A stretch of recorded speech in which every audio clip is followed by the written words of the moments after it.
Good Tuesday to you. The Seattle Kraken wrap up a 4-game road trip tonight in St. Louis. Seattle is 2-4 so far for the month of February as they've seen their playoff hopes all but gone. Kraken trail Vancouver for the final wildcard playoff spot by 9 points with 22 games left to play.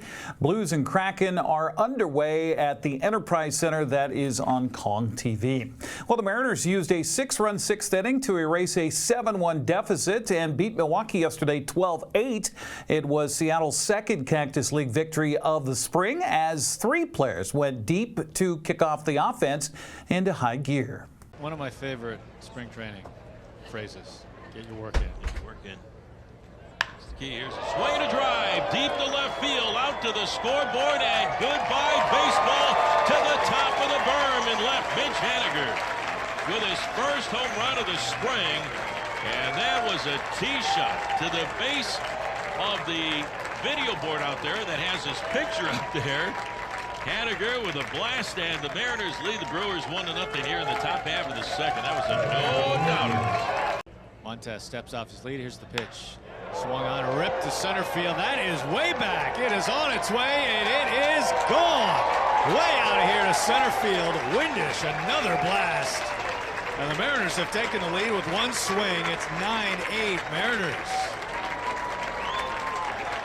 When this kid hits him, they go out to center field. A couple of days ago, he went out to center field over in Tempe in that Wild game against the Angels. This one over the batter's side. 1-2 on Montez. The stretch and the pitch, swinging a high fly ball into center field and deep. Mitchell going back to the 1-8 track to the wall, and this one is gone. Goodbye baseball. Lazaro Montez with a 3-run home run off the batter's side in straightaway center field. He pumps his fist around second, points out to the Mariners bullpen.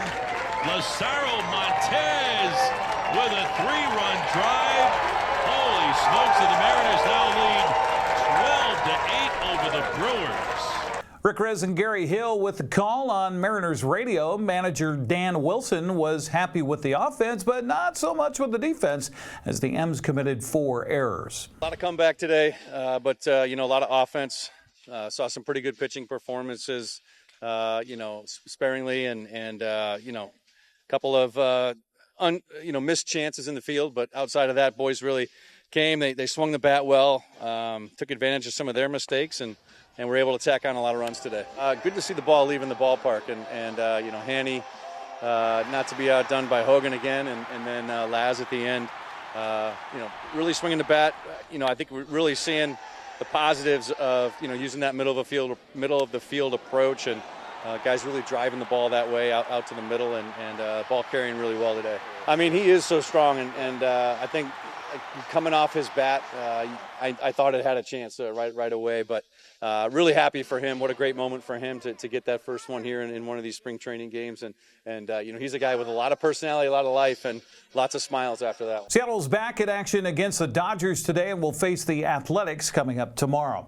There are 2 matchups in men's college basketball tonight for Northwest teams. Washington continues its swing through the Midwest with a game at number 11 Wisconsin tonight. That's at 6 o'clock on the Peacock Network. Gonzaga is on the road at Santa Clara at 8 o'clock on the CBS Sports Network. 2 Wenatchee swimmers stood tall on the podium Saturday at the King County Aquatic Center. Ben Madsen and Aiden Grigsby helped the Panthers to an 8th place finish behind state 4A champion Issaquah. Madsen won the state title in the 100-yard backstroke and was second in the 50-yard freestyle. Teammate Aiden Grigsby took second in the 100-yard freestyle. Congratulations. 1 local prep basketball team plays a game tonight, and the rest will wait for the first round of the state tournament Friday and Saturday. Waterville-Mansfield Shockers visit Sunnyside Christian in State 1B play-in action tonight. The winner of tonight's game will advance to the second round Friday against Garfield-Palouse. That'll be in Cheney at 6 p.m. Waterville-Mansfield girls face PL in the first round of the State 1B tournament. That'll be Saturday at noon at Wenatchee High School. Pateras Nannies will play Nia Bay at Mount Tahoma Saturday at 2 o'clock. 2B boys State Tournament begins Friday for Okanagan as the Bulldogs face LaSalle at Wenatchee High School. That's at 8 p.m. Liberty Bell also plays at Wenatchee High Saturday at 6 against Mount Vernon Christian. Both those games are loser-out scenarios. Lake Roosevelt plays Colfax in Cheney Saturday night at 8 in the winner to quarterfinals, loser to the round of 12 game. Brewster girls face Mount Vernon Christian Saturday at 4 o'clock at Wenatchee High in a winner to the quarterfinals, loser to the round of 12. Okanagan faces a loser-out contest against Liberty, and that's at Central Valley High School Saturday at 4 o'clock in the State 2B Girls Tournament. The Chelan and Cashmere boys play close to home in the first round of the State 1A Tournament. The Goats play Tenino Saturday morning at 10 at Wenatchee High School. The Bulldogs play La Center at Wenatchee Saturday afternoon at 2. Both those games are must-win to go home.